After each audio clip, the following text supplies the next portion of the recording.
If you give up, there will actually be no proof that you tried your best.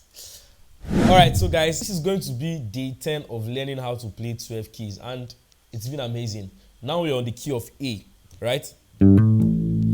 Something you guys would want to pay attention still on the key of A is that the key of A has familiarities to do with the key of D. Now, from the moment we started playing key F and when we crossed the border of key F sharp and G, did you guys notice that we now have like an inverse of what we used to have from key C down to key E flat, right? But then it's now as if we are doing it on a new key, which is now key C, right? Just like mathematics, you have 0, and before and after 0 you have -0 and +0, right? Which is like negative and positive. So that's like exactly what we have coming from the key of F.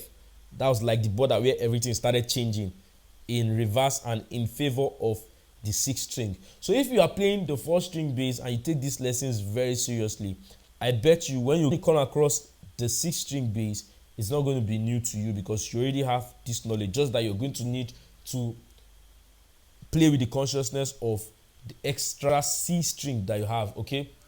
Or the 6th string, which is going to be under.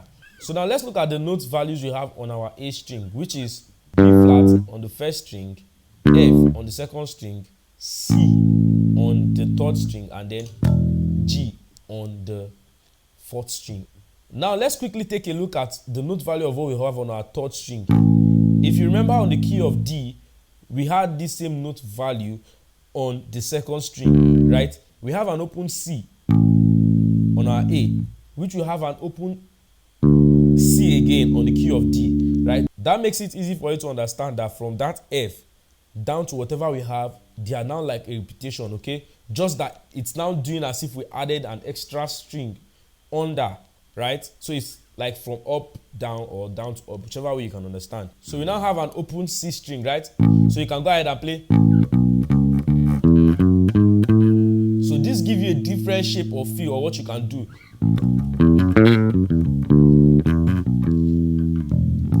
You see that? Do, do, do, do. So, do, do, do. Which is the same thing you can do when you're playing on the key of D.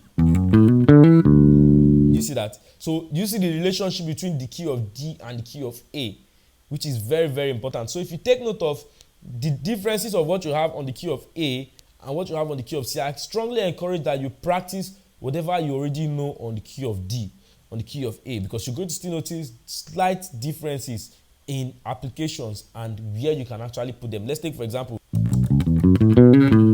right, on the key of A.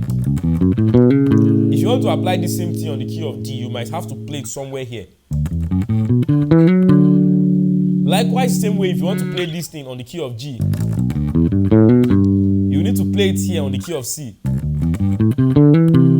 to be able to attain those extra notes, of which if you are using a 6th string bass, you would have just played it here. Right, with ease. So this lesson now is helping you to understand what you can do on your 4th string and how you can also even relate it to your 5th string, your 6th string, or any other string that you find or come across to. Okay, so I strongly encourage that you take out time to practice all that we've done on key D and other key. There's no point of wasting a lot of time in this video. So I'm going to see you guys in tomorrow's video. Peace.